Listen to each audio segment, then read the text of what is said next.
Magandang gabi mga bossing. Alright, meron ulit tayo ditong simpleng dama puzzle.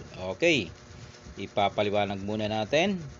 Ang puti ay merong ilang piyesa yan? 2, 4, 6, 7, 7 at isang dama. Ayan, nandyan ang dama sa dulo. Okay, samantalang ang itim, 6. 2, 4, 6, may isang dama, narito naman. Okay, unang sulong ang puti, tatalunin ang itim. Dapat hindi tumabla, no? Dahil kung makatablang itim, mananalo ang itim. Okay, nakatutok na siya dito, yung dama. So, kailangan makagawa ng paraan yung puti para manalo. Kasi walang suporta ito o makakain to. Halimbawa, ano isusulong mo ito? Hindi kakainin lang, no? So, magpaparehas ng pyesa. 2, 4, 6. Walang suporta eh. Okay? Alangan naman ito, edi kain dalawa. Okay? So, kailangan hanapan mo ng paraan o solusyon para makasurvive ka, no? Hindi lang makasurvive, manalo pa. Okay? Paanong paraan, no? Parang napaka-imposible. Ganun talaga ang puzzle, mga bossing. Akala mo imposible, yung imposible pwedeng maging posible. Dahil nga puzzle, may solution, no? Ang ganito ay mind testing o tinatawag na mind exercises.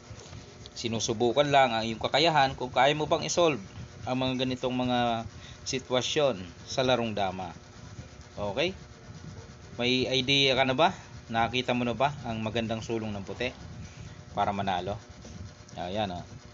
Sige, titigan mo muna para magka-idea ka. Okay, kung wala na, hindi natin patatagalin.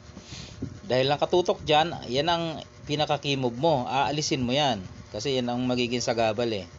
Papakain mo yun dito. Ayan. Kain siya. Ngayon, ipapakain mo naman to dito. Yung dama niya kakain. Ayan. Sunod na step ay ito. Pakain mo dito.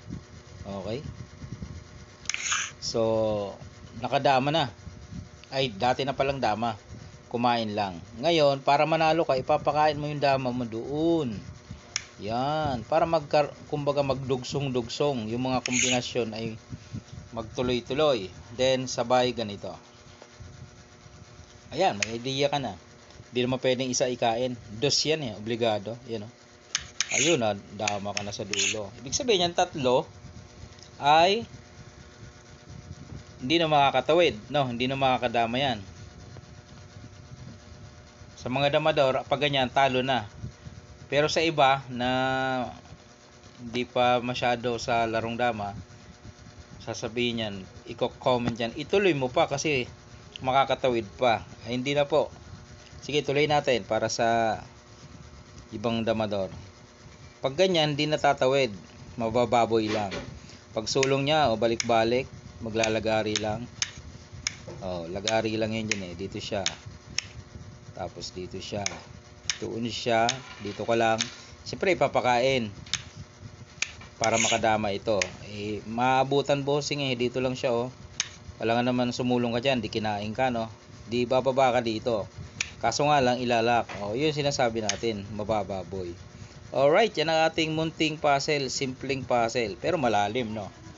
Alright. Sana may idea ka, meron ka na namang ipapahula sa mga tropa mong damador dyan sa iyong lugar.